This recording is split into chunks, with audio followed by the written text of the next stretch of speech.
Let me tell you of the days of high adventure.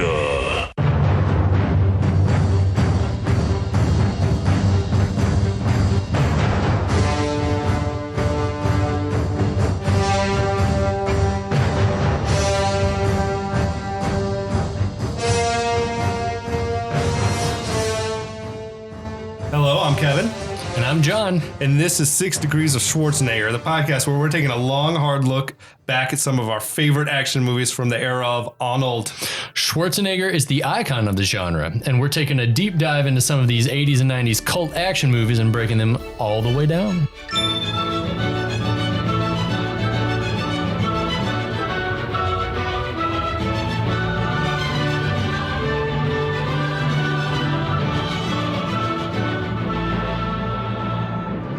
This is the final finale of our series on Die Hard, that Christmas classic. Happy holidays, you guys. Happy holidays, hope it's Kevin. going well for you all. Hope Santa brought you everything you want. Absolutely. Now, where we last left off, the FBI was preparing to cut... All I want for Christmas is John McClane to be okay. Well, all Hans wants for Christmas is to cut the power to this building so they can get into that vault. He wants $640 million worth of bearer bonds. Yep. And where we last left off, the FBI was about to give him his wish here.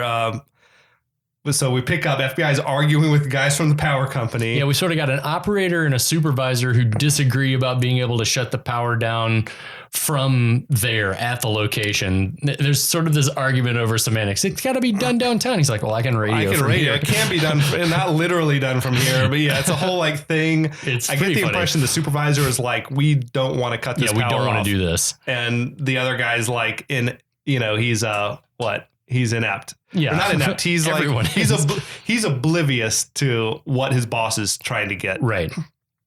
So he's saying like, we can cut it down, but it's got to be cutting down 10 square blocks. Robinson, in a moment of rare clarity for him, says maybe the only reasonable thing he said all night, which is shutting down the power on Christmas Eve is not a good idea. He suggests maybe I should call the mayor. Yeah. He's just looking to cover his own ass with the mayor. But, the FBI insists and the power guys reluctantly agree. Yeah, the one guy played by Rick Duckerman, who was in everything in the 80s. I especially loved him in The Burbs and in Groundhog Day. Yeah. You may remember him. He reluctantly agrees, but calls it in. I was a little skeptical of Special Agent Johnson telling him, lose the grid or lose your job. Shut it down. Shut it down now. Call me crazy. I don't think that Special Agent Johnson has the ability to fire this guy. No. Or get him fired. I guess in that he could press charges, though. Obstruction or something? For obstruction with an investigation or with an active crime scene. At any rate, if it's a bluff, it works. Right. Because he's like, he gets on the radio. He comes down. Hey, Walt. This is Walt down in Nakatomi. Can you shut down that grid? Yeah, it's pretty great. Yeah. So the building goes dark, but backup lights kick on like immediately. That's always supposed to work. Yeah, but how does that really negatively affect the terrorists then? They're probably pissing their pants, Kevin. That's true. Yeah, fucking FBI guys. Anyway, McClane, goes dark in the bathroom where McClane's nursing himself. Ooh. He asks Al, what's going on? Al tells him, the FBI is following the terrorist playbook. Yep, down to the letter.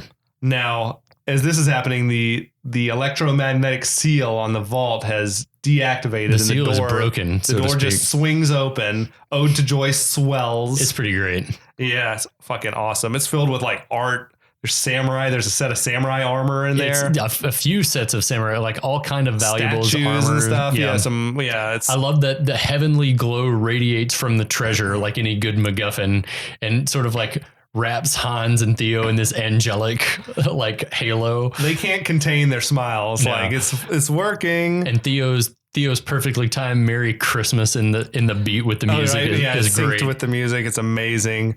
FBI is like, they're loving it. They're probably pissing their pants right now. They're talking about what's the next move is going to be to send in military helicopters now instead of passenger helicopters. Right. He gets on the radio and he's like, hey, this is Agent Johnson. Pause. No, the other one. What did the guy on the other side of that radio say? Which one? No, the other. No, I think some sort of a racial motivated comment. I don't know. Maybe he's like, "Oh, hey, what's up, John?" And he's like, "No, it's the other one." I don't know. He wants it's a laugh line though. It's really, really funny. He wants air support ready, and he wants it armed to the teeth. They're obviously going in heavy, and Al is not excited to hear about this. Not at all. He knows this is a bad idea. Yep. Hans radios down to check on like what's the status of our demands, right? Right. FBI tells him the prisoners you're demanded are being freed and your helicopters are on the way. Hans says they'll be ready. All right, well, we'll be ready. It's like both sides cool, are thanks. like, See you guys in a little bit. Both sides are such assholes. Like they both think they're outsmarting the other side. Yeah. One of them is actually right. Special Agent Johnson says we're going to put that asshole in a body bag. And Hans is saying we're going to blow this motherfucker. And by the time anyone figures out what's going on, we'll be on the beach full of hubris. Collecting 20%. They're both just openly bragging earning about 20%. how their plans are working. Yeah, it's pretty great. It's that back and forth is pretty yeah, tight. The editing on this movie is wonderful. Now McClane has sort of turned his wife beater into a bandage on his foot. Gonna get gangrene from his air vent contaminated rough, t-shirt. That doesn't stop the bleeding. Like he would. No. Yeah. Anyway, that's just he needs a tourniquet on his leg. Yeah. Or something. He probably had a belt on those pants now that I think about it. He would think. At any rate, let's not wonder about it too much because we gotta plow forward here. It's a mess in that bathroom. McClane, this is one of my favorite scenes in the movie. This scene where McClane radios down to Al. Yeah. He's like telling him like, I'm starting to get a bad feeling up here, man. And he starts telling him like, he's not sure he's going to make it. And please send my love to my wife. Yeah. And my family. Yeah. He tells her that he should have been more supportive, that she's the best thing that ever happened to a bum like him. And most importantly, that he was sorry. Yeah. He says, I told you 1,000 times I love you, but I never told you I was sorry. Right. Man, that hit me hard. Like I'm going through some shit in my life. Like, that's real. Like when you feel like you hurt someone that you care a lot about and all you want to do is make amends with that person and you may not have the opportunity. That's why you have cheerleaders like me to tell you that everything's going to be okay. Like Al does with McClane. But yeah, so the writer says this was inspired by like a real life event for him that he had gone home, had a fight with his wife. Right. And sort of stormed out angrily. Like he said, it was a situation where I had a fight with my wife as they usually are. The wife was right. But he stormed out of the house, going back. He was going to go back to work and he left without saying he was sorry. Right. And then he's driving down the highway and a truck in front of him, like a refrigerator box, fell off the back of a truck. And it was an empty box, but he plowed right into it. And he's like, I could have died without taking the time to tell her I was sorry. And he went and he wrote that into the thing. And it's like, yeah, that's deep. That's amazing that's the impetus for this scene. This scene plays amazing. Bruce Willis is awesome. Yeah. I mean, we've gone on about it at length in every episode, but again, his ability to like get to that emotional state with just him and a walkie is amazing. He's like, I don't know if it's, he's choking back tears as he's saying all this stuff to nobody, to a walkie-talkie with no batteries in it, on the set. Right. Right. Well, Al downstairs reassures him that he's going to make it out of there. And McClane basically says, we'll see what the man upstairs has in store for me, Yeah. But that man upstairs line gets him thinking about his earlier exchange with Hans upstairs, on the roof. Yeah. What was Hans doing on the roof? Mm-hmm. So he tells Al he's going to go silent for a while so he can check on something. And Al's worried.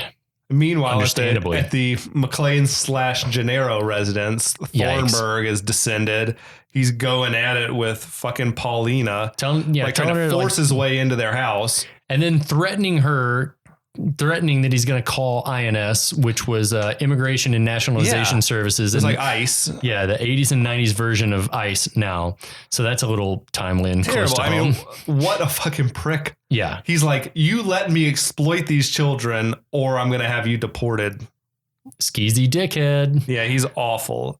Sadly, like Paulina sort of, she has to go with it. Options here. Yeah. He does try to pull at heartstrings, saying like this is going to be their last chance to say anything to their parents. Yeah, probably more for his own benefit. Oh yeah, he wants that Emmy. He wants that local Emmy.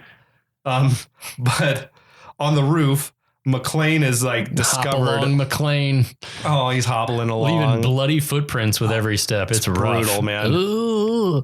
He goes up to the roof. Yeah, he sees that there's just how many bricks of C4 up there? Dozens and multiple dozens. We've seen what one brick did when he chucked it down the elevator shaft. So this would, like take the top off the building. It would take the top. Literally take the top off the building. That's not an exaggeration. That's not hyperbole. It's overkill, but it's also from Hans's perspective, you can see why. Yeah. I want to leave He wants such to create destruction chaos that they cannot tell. There'll never be a body recovered. And it'll take forever to figure out what the hell happened up here. Did Hans know that they were going to send military helicopters? Did he suspect? I think he suspected. Okay. If he knows like the FBI protocols, he might know that they don't negotiate with terrorists or whatever it is. Exactly. So he drops down, he grabs his radio. He's like, Al, it's a double cross. The whole roof on the building is wired. But then Karl is there, gun to his head. We're both professionals, but this is personal. Yeah. This moment's been coming for a long time. Literally since hours. Like Act 1, right? McClane knocks the gun away from Karl somehow, some way. Karl was not expecting this. The two begin fist fighting, which is, of course, more cathartic. Yeah. This is what Karl probably wanted. Yeah, Karl he didn't want to shoot him in the head. No. He wants to beat him up. McClane is like a brawler. Yeah. And that Karl's like clearly he's got some martial arts ballet training. He's a ballet dancer. Yeah, the actor, how do you pronounce his name? Godunov. Alexander Godunov. He's a Russian dancer, Russian ballet. Yeah, he's he danced at the Bolshoi. So he's like he had rave reviews as like the lead in Swan Lake and stuff. And he's very graceful. Yeah. Like the kicks, everything. He's like whipping McClane's ass. We also remarked that there are lots of empty barrels on the roof for some reason that they're crashing he slams into. him into like a huge pile of empty 55-gallon drums. Wow. At any rate, now the terrorists are like they were getting the hostages prepared to move. But Hans hears Thornburg on TV talking to these kids. Talking with little Lucy McClane. Yeah, little Lucy. And he sort of all the pieces start coming together for him, I guess. Yeah. He looks around. There's this series of successive zoom shots at this moment. I think that he recognizes the little girl from the photo. Maybe another picture on the windowsill. There are several pictures of just her with the kids on the windowsill. Okay. So he turns around, like he like recognizes her. He's making eye contact with Holly, and this like succession of 4 or 5 he zoom locks shots. eyes with Holly. Holly looks scared to death. Oh my God. It is so good. And the zooms creates this impending impact. Like these two forces are about to meet and collide head on. It's awesome. So Gruber flips up that picture that was face down. Mrs. McClane. And it's the full, McClane family portrait, right? How nice to make your acquaintance. As they're corralling everyone upstairs, Hans grabs Holly by the arm. He's kind of like, no, you're staying with me. Yeah, he tells his guys to lock the hostages on the roof and come right back. Yeah, so we know what's going on. He figures I can hold Holly. That's like one last trump card. The wife of a policeman might give us some bargaining power should we need it, right? Meanwhile, Karl's like still whipping McClane's ass upstairs. Taking him to town. He's enjoying it. Like he's toying with him a little bit, like taking his time, kicking it, lining him up and kicking him in the head. And they've got that combination of like blood and saliva, like plasma dripping out of your mouth when you're getting your ass kicked in a movie. Awful. Yeah. Now he throws him onto like some piping or something, and the piping sort of starts to roll out across the floor and it kind of trips Karl up. Yeah, Karl trips and McClane gets on top of him and starts slamming his head into that piping. There's no elegance in McClane's fighting style. No, I think he's enraged at this point. He's like summoning the last bits of energy he has. He's probably tired of getting beat up, like kicked in the head. That's no fun. And his feet hurt. Let's not forget. That's for sure. She hurt your brother's squeal when I broke his fucking neck. That's some cold-blooded stuff. I also was thinking that maybe all that like letting Karl kick his ass was like rope-a-dope for a minute. You Maybe think he was he's like playing possum a little? He's conserving energy to like then like unleash his berserker Fury. rage. Yeah. He's like slamming his head on the pipes, right? He's killing him. Then cut to the helicopters are like flying real low through the streets of Los Angeles. Real on the low. deck. Yeah. It's awesome, actually. Yeah. Yeah. The Johnsons are talking. They're like, you know, what do you think the damage is going to be? And he's like, oh, we'll kill the terrorists, probably lose 20 or 25% of the hostages. Tops. He's like, I can live with that. Oh my These God. guys are pieces of shit. Yeah, they're the worst. But they're callous. But the photography here of the choppers flying through LA is badass. I think according to the guys like who made the movie, they said, you know, we got sort of 3 passes over over the course of 2 hours. We took every camera we had and we set them all up because from every angle, you know. And yeah, it's incredible when they're flying through. It looks great. They're like nearly hitting buildings and stuff. It's awesome. Yeah, you're seeing helicopters where they're not supposed to be, which is next to cars on the street. This is real helicopters, kids. Yeah. Not CGI. Yeah, incredible. Oh my God. Dangerous stuff, honestly. Mm-hmm. So the hostages they're being herded up to the roof while Gruber and Theo, they're packing up the bearer bonds. Gruber is like, he's relishing the moment he's going to get to radio to McClane and tell him he's got his wife. And he's like, McClane, I have a surprise for you. McClane like, is busy. He's busy getting his ass kicked. Oh, man. But, man, poor Gruber. He was really, really looking forward to that. Like, it would have been a nice moment. Yeah, he's like, he definitely. A nice I told you so moment. Yeah. So Karl gets McClane's pistol in McClane, like they've sort of like done this flippity flop. McClane sort of lands weird. Karl grabs the pistol and McClane gets up to run. And we see this, like a shot gets off and this scream and blood splatter on the door. And it's brutal. Yeah. And I've been thinking that it's like up to this point, it's as if all of the damage to John that he sustained, his feet, poor guy, everything. It's been this like slow burn. It's been a real slow wear down. Mm-hmm. But now like that moment, like getting shot, it somehow makes the stakes higher. What do you think? I agree with that. Yeah. It's like, this is the first time that, well, I mean, he's been shot at previously. Yeah. But this is the first time when you're like, he might die from this. Yeah. Like this might be the end for him. Cause he's been getting so banged up. You're like, he's not a Rambo where it's just like, bullets are bouncing off him. Like how much can a man take? Like it's like literally adding insult to injury. So Karl comes through the door and he's like trying to find McClane. McClane's waiting on him and he sort of ambushes him. Immediately jumps out. Kicks him in the head. Yep. Jumps on him.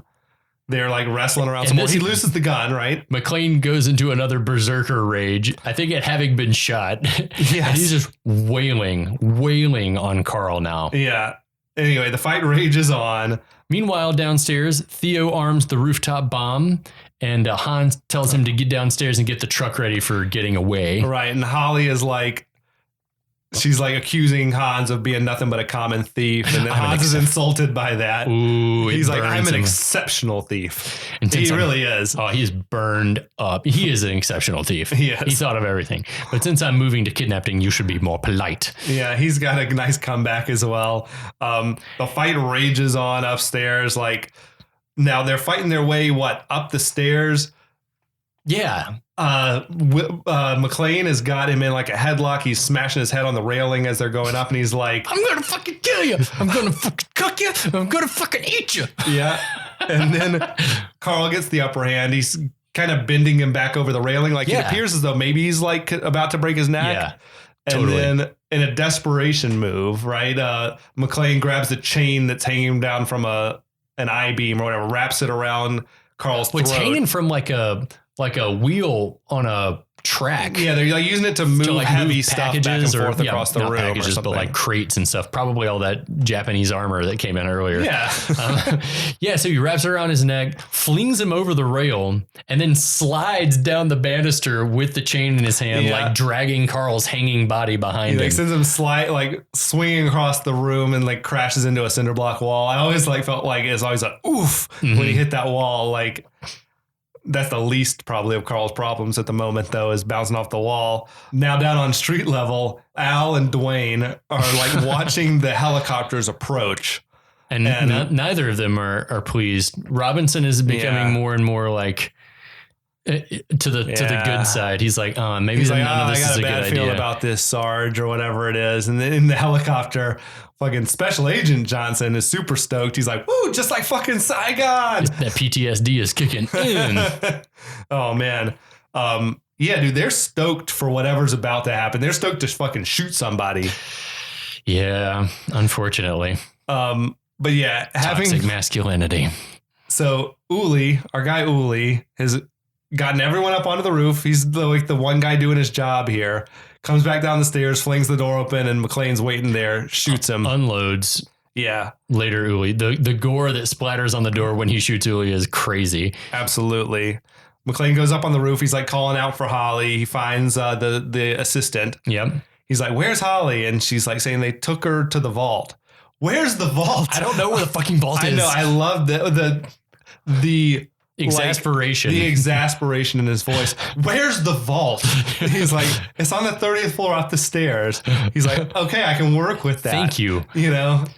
If you'd said 2 floors down from the naked lady poster, that's a reference that I would understand. Exactly. He's trying to like convince everyone, like, you got to get back downstairs. The roof's going to blow up. But this is real to me. Yeah. Like the panic that's going on the roof, they're not hearing what he's saying. Yeah, these people are in shock. He's like, Big the only time. way I can get their attention is to start shooting.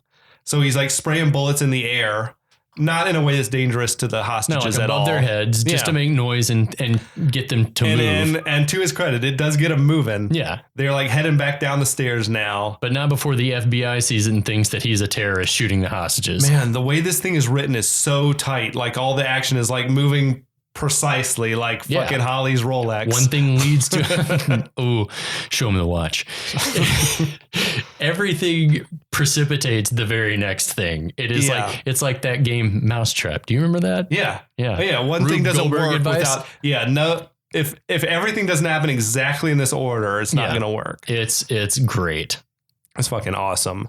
So the gunner starts shooting at McClane, who leaves off the helipad. His poor feet. I didn't even think about that. But he like nearly falls off the building. I feel like he's like kind of cornered. Yeah. Maybe I can't tell quite what's happening here. Well, then I love the shot of the helicopter swinging around, this real life helicopter at the top of this building, swinging around for a better shot of McClane, who by this time has tied the fire hose around his waist. He somehow has thought that it's a good idea, like that his best way off of this thing is to grab this, get the fire hose out, wrap it around his waist, and take a leap off. I got to think there had to have been a better way. An easier way, but maybe if he can't get to any door without stepping into the line of fire. I think so. I think he's thinking that if he goes back down with the hostages, that there's still bad guys downstairs waiting. I was also thinking to myself, maybe if he's like convinced that this roof is going to blow up any second, like that I don't have time to run down to get to the other side of the roof to where the door's at. Or That's something. a good point too. Yeah. But he's tying it around. He's like, oh, John, what the fuck are you doing? Eddie downstairs hears the hostages coming down and runs to tell Hans. And Hans is like, fuck this, blow the roof. One of the terrorists. His plan's going to shit now. One of the terrorists is like, wait, but Karl's up there. And Hans is like, I don't care. Yeah. Blow it. It's like, you got to. And so now we see the expendability of everyone on his crew. He's just like, everyone's a pawn. And it doesn't matter. Yeah, right as Agent Johnson's taking aim with his sniper rifle, and he got a clean shot. Hans is pushing the button, and McClane's jumping off the roof like all in sync. It's an amazing sequence. And holy shit, the bomb goes off. Yeah, the explosion's ginormous. It's like they cut to that really wide shot from like miles away, and it's just a huge fireball. I love that shot on the roof. Yeah. Yeah. I think they really set off like a practical explosion off the roof of the building, with just whatever flames. Yeah. Incredible. McClane is like dangling off the side of the thing. He's like smacking against the building and all that. Thank God the spool caught, luckily, on the side of the building. Dude, the spool rips loose from its thing. It's like drags across the roof, but hangs up on the edge. He's trying to kick through the window at that point with his fucking bloody ruined feet, and he can't get through the glass. So he starts swinging and trying to shoot the window to get it to break, so he can swing back to the building. And as he's doing that, as he finally breaks through the glass, more glass, as if he needed more glass in his life. He's like laying there. I love that it's like this moment, but you can still see this look of panic. Number one, probably like, I can't believe that worked. And number two, I love that you can see the spool fly down behind him as he's laying there. And the weight of it starts dragging him back towards the open, yawning mouth of this broken window. They milk like every beat of action out of this. It's hard to breathe during this part because it's like, I was watching it with someone the other day who was watching for the first time or second time. And when the thing fell down, he's like, oh my God. Like, it's just, this is too much. It's like, I can't do this anymore. The stress. The same look crosses John McClane's face as he manages to untie the hose and the thing falls. And he gets this look like, this is too much. Like, are you kidding me on his face? Oh, it's great. Incredible. So great. The hostages are all running down the stairwell. So I feel like they're more or less safe at this point. Right. They just got 30 flights to go down or whatever like that. McClane is on the 30th floor, convenient length of the hose that he wound up on the right floor, not the 28th. He's good at maths. Yeah. The helicopter, meanwhile, was caught up in the explosion and it's like tumbling down off the roof and explodes. That shot is unbelievable of that. That was a model. Fireball. That was a model? Yeah, it was a pretty big model. Like this helicopter was 7 feet long. Okay, it was still, but it's still that's like a big model. Yeah. R.I.P. Johnson, I guess. Oh, Johnson & Johnson. And like, friggin' always bringing the sweet ass lines when Robinson's like, oh, we're going to need some more FBI guys, I guess. The thing is, you can laugh at that because you did not like the FBI guys. No. They were also jerks. Robinson's sort of a simpleton, and he probably was actually thinking, well, I guess someone else is going to need to take charge, right? Uh-huh. I don't think he wants the job anymore. He is a simpleton. That's a great call. He is. It happens like the helicopter explodes, I guess, right outside the window from where McClane is, because he's like, there's a huge fireball. He dives in the fountain. Right. He's in the fountain on the 30th floor. The building is a disaster. He's clawing his way through wreckage. And then the one last time, for good measure, the elevator dings and then just explodes. Yeah, that's like, I don't know what was in the elevator that was blowing up. I kind of get the feeling that he was probably turning around to see who was coming, but that was like that kitchen sink moment where they're like, we're just throwing everything we've got at you. Well, I think at that moment, an elevator ding means something terrible. And so at that moment, it's like another explosion. It is the Pavlov's response. Beautiful. So he starts to make his way up to the vault area. And as he does, the Christmas tree falls over. Symbolism? I don't know. That was weird. It's like basically all hell's breaking loose. Yeah. I guess anything that can be wrecked is getting wrecked at this point. Oh, yeah. So down in the garage, Argyle, who's looking a little dejected and slumped over in the limo, sees Theo getting ready to bail. Sees a guy like driving an ambulance out of the back of a box truck that they teleported from an undisclosed location. That ambulance was not in the box truck in Act 1, that's okay. That's okay. Well, the story goes, the writer said like the ambulance thing was added late. Okay. Well, so they were already in the middle of filming and they didn't want to go back and spend the money on such a minor detail that what are the odds that any two guys are going to be talking about this 30 years later? I'd say the chances of that happening are about as likely as McClane living long enough to make it down to the vault area where he hears Holly's voice arguing with Hans's voice. And that's where he starts to check stock of his... what do I got left? Yeah. The machine gun's empty. Not a lot. Literally 2 bullets. Yes. 2 bullets for the handgun. So I love this. He just like looks over, sees a mail cart with Christmas presents and like supplies and like packing tape. You can read the frustration on his face. Is like, yeah. But I like the jolly like sleigh bells and Christmas music like playing in the background. It is. It's like Christmas as hell. This is a Christmas movie, naysayers. It is. We'll get to it. Now we're back in the parking deck. Argyle has lined his limo up. And he just floors it, plows it right into the side of the ambulance. Projectile. Yeah, fucking awesome. There's actually a typo on the side, on the ambulance, like on the side of the ambulance. I think department is misspelled, but it kind of works because they made this ambulance. Who do you think was in one of the German guys? Yeah, he's like using his German to English dictionary. But no, Argyle pops out. He like sucker punches Theo, knocks him out like just completely unconscious. Yeah, he's got those quick hands. We all cheer for Argyle. It's nice to see Argyle back in the fight. That's right. I think. Exactly. He hasn't been doing a whole lot for a while. So the back on the terrorist floor, the vault level, young Christoph is like running through. Who hasn't been busy like this whole time. Nah, I think he's the Frenchman. Yeah, but what's he been doing this whole time? I don't know. He's just been laying back, waiting for this moment. Yeah. But McClane clubs him unconscious with like the butt of his gun. Beer bonds go spilling all over the floor. Yeah, dude, that's a lot of money on the floor. Tons of money. I wonder what became of Christoph in the end. Like the cops got him. You think he was laid there unconscious an hour later when the cops got up there or whatever? Okay, yeah, that works for me. Either that or the head injury killed him. Mm-hmm. Blunt force trauma. Yeah. But so, yeah, what you got McClane comes sort of staggering in. It's the only way you can say it. Sparks are flying everywhere. He's like in a full silhouette. You can't really see the extent of his damage, just that limp. And he's like, Hans! It's awesome, actually. You can hear the pain in his voice. Hans immediately uses Holly as a human shield. Yeah. Dirtbag. Full dirtbag move, of course. The shot of McClane hobbling down the ramp, sort of framed by Hans and Eddie with the sparks shooting all around, is amazing. And then Holly's response when he becomes more visible is like what we're all thinking is like, fucking shit. Like he looks terrible. Oh my God. Yeah, he looked quite different last time she saw him. Yeah, let's just put it that way. Hi, honey. Yeah, that's a great line. I think that was an ad lib. I think that was not scripted. It's good. I saw. Yeah, it's brilliant, really isn't it? McClane is like stunned to see this is just a robbery. Oh, yeah. He's like, why'd you have to nuke the whole building, Hans? And Hans has a good answer for that. He's like, well, if you steal $600, like you can just walk away and disappear. If you steal 600 million, they're going to look for you forever.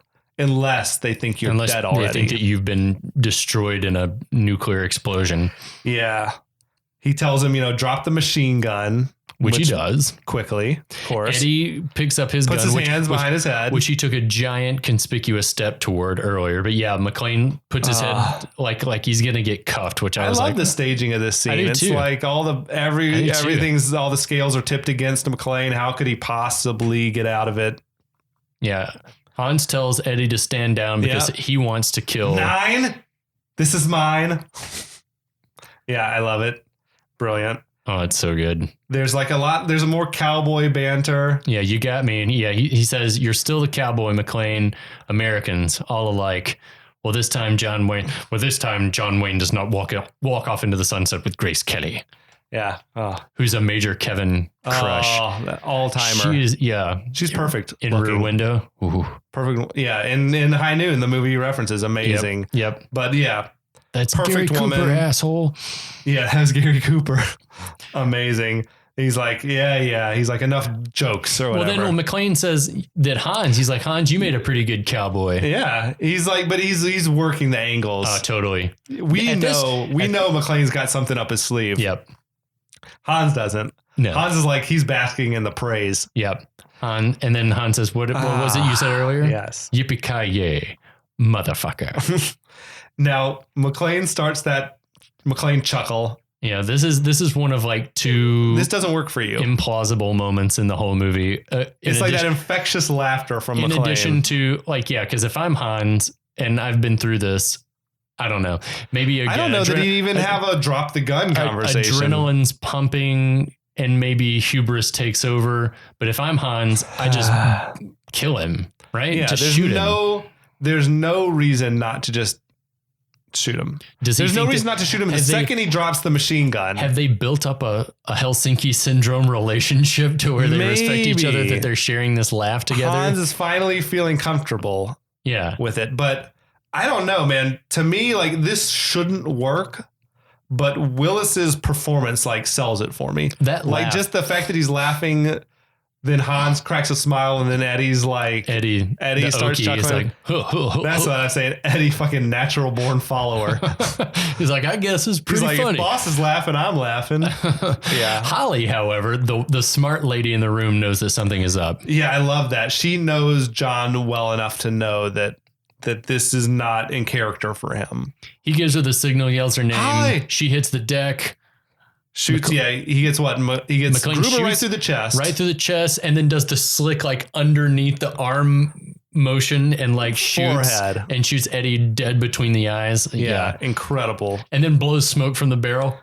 Happy trails, Hans. Oh, I love that line. sick burn. That is amazing. Why was that not the catchphrase? I guess because Yippee-ki-yay had... Yippee-ki-yay, motherfucker. Had to be. Had to be. Yep. Yeah, I love that. So Hans is stumbling he didn't backward. shoot Hans in the head. No. He's Hans is sort of There's falling some life. backwards. There's some life in Hans. And as he had shot him in the chest earlier, the bullet passed through him and broke the window behind him. Right. Which is important because as he falls back into the window, it gives away. Right. He falls out the window, threatening to drag Holly with him. Hans is latched onto her watch band. Yes. That Rolex is quality craftsmanship, Kevin. I think it's a callback to the fact that they were making a big deal about her watch earlier. Show him the watch. I'm thinking It's a like Rolex. the idea is that any other watch, probably the band breaks. Oh, yeah. If you're like holding the weight of 180 pound, whatever, Gruber. Oh, my gosh. That's awesome. Bowl of a Time is not going to make it. It's going to pull right off. Timex, forget about it. So we see Gruber, who's still clinging to life. He's raising his... struggling to undo the clasp. And he's coming slow motion with the pistol, ready to take that kill shot. And finally, McClane unclasps it. And it's free fall for Gruber. This shot is amazing. It is. It's amazing. That's like a blue screen, green screen, whatever. It looks incredible. The lighting of him in the foreground with the atmosphere that they created, however they did in the background, looks totally real. And you were telling me that like they were said they were going to drop him on 3. Yes, it was we're going to drop you 1, 2, 3 drop, and they dropped him a beat early. Yeah, so you get that real look of surprise on Rickman's face. He looks like a frightened lion or something. He looks like this animalistic look on his face. Yeah, the lighting. It's. All of that is incredible. And then Dwayne Robinson, hope that's not a hostage. Man, this guy gets all the one-liners. McTiernan said, he's like, this guy, Paul Gleason, just everything he did and said was funny. Like, he's built for playing that part, you know? It's he's incredible. A clown. He's in this, he's a clown. Now, McClane goes start making out with Holly. He's like, just blood and guts everywhere. Put my blood in your mouth, baby. Yeah, it was a little I know there's love there, but I was a little bit like, she's like, maybe not. Yeah. Papers fluttering down on the scene below like snow. Arguably Christmas. some bear bonds mixed in with those. Yeah, we're wondering about that. Like there's too much paper. Where does the paper come from if it's not the bonds? Like, didn't Gruber have a bag full of bonds on his body? Yeah, but maybe not. I don't know. I'm wondering if it's, when the explosion happened, did it do enough damage just to make some general papers fly out? I don't know. I still like the fact that it's the bonds. There are some close-ups and the papers are blank. Right. So maybe it's not the bonds, but if it was the bonds, that's a great touch. You're just getting snatched up. They're untraceable. LAPD, a bunch of guys are about to retire. $100,000 a page. A bunch of guys are about to retire. Yeah. The parking lot down there is a fucking war zone. Channel 14 rolls up. Yeah. Yeah. McClane's coming out with the wife and he sees across the crowded scene. There's Al. And they immediately know, they can feel that it's my buddy. He's like, there's the subtlest of nods from Al. Like, yeah, it's me. It's me, buddy. And they hug it out. He introduces, this is my wife, Holly Gennaro. And she corrects him. Yeah, Holly McClane. Aw. There's a lot of cathartic moments in this. Yeah. We've been waiting for that. We've been waiting for John and for Al to get to see each other and show the love. We also give Robinson one last moment to be a total jackass who runs up saying, I want a debrief at this moment, which I'm not sure. You got a lot to answer for, mister. I'm not sure how police procedure works, but I'm pretty sure the debrief isn't happening right there. After he's gotten medical attention. At the site. Fucking idiot. I hope so anyway. But there's this blood curdling scream. Well, McClane rears back like he's going to punch him. Oh, yeah. And Robinson flinches. And then, the blood curdling scream.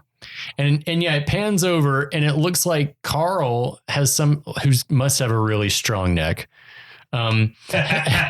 has somehow gotten down and we sort of think that we assume that maybe he was pretending to be a hostage and made it down with his machine gun.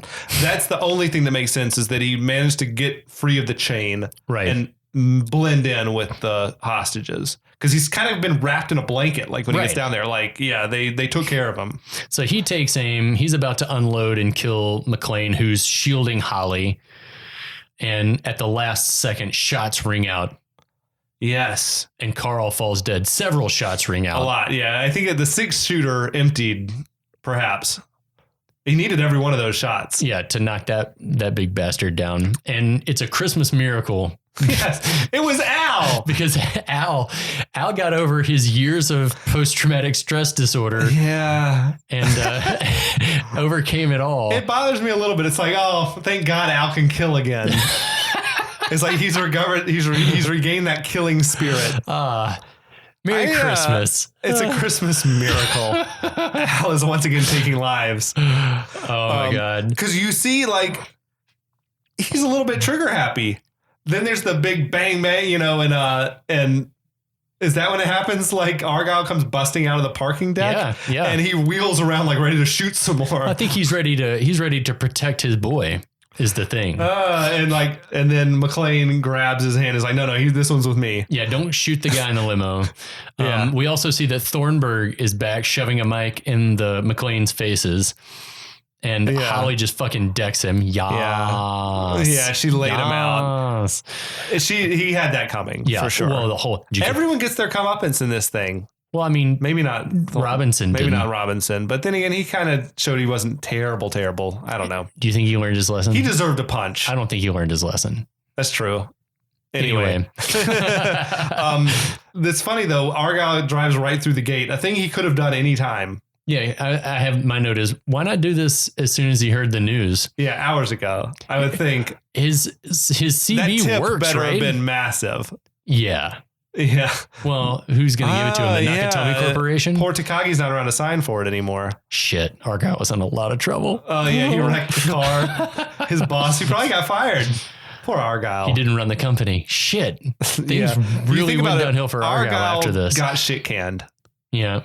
Definitely. His boss is like, you wrecked a limo. You totaled this limo. That's rough. No one's going to pay for that either. No, it's coming out of Argyle's paycheck. Anyway, McClane and Holly get into it. Well, maybe Holly pays for it. She's still pulling down some Nakatomi money. He picked up a couple of those bearer bonds and he's fine. There we go. It's a happy ending for Argyle. He retired that night. He did with 30 million. Of those 600, yeah, he doesn't need 640 million. He could do with 6 million is enough. Absolutely. I could retire with 6 easy. McClane and Holly get into the limo.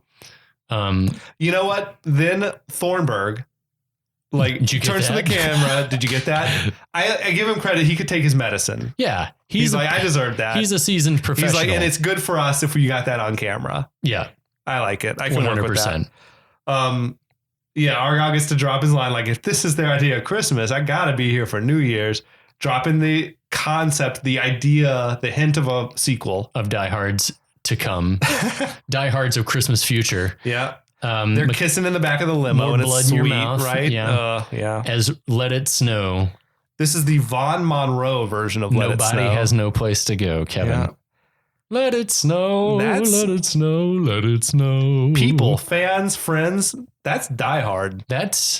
If you're like us, you've seen it 100 times. Oh, man.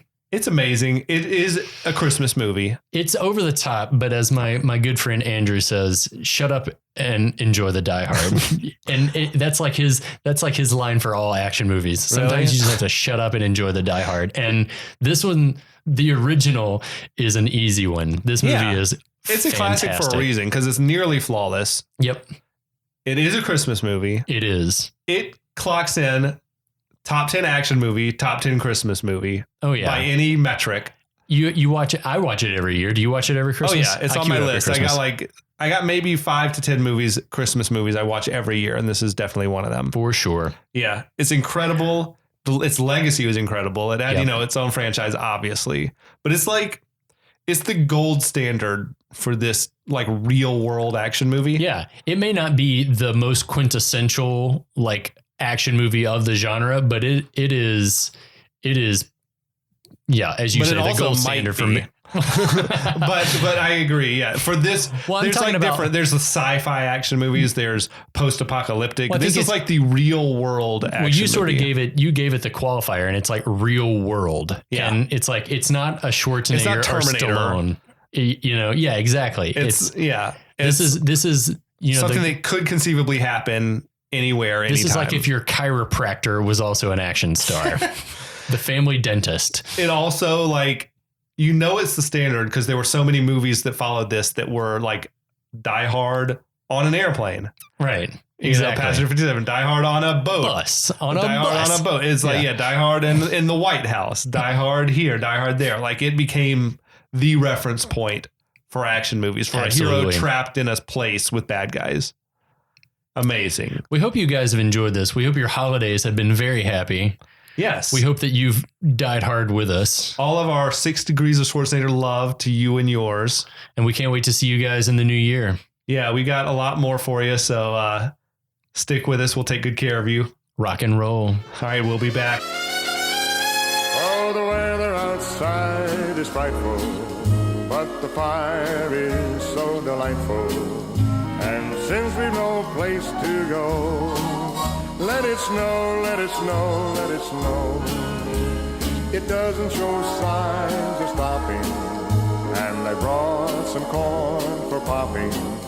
The lights are turned way down low. Let it snow, let it snow, let it snow.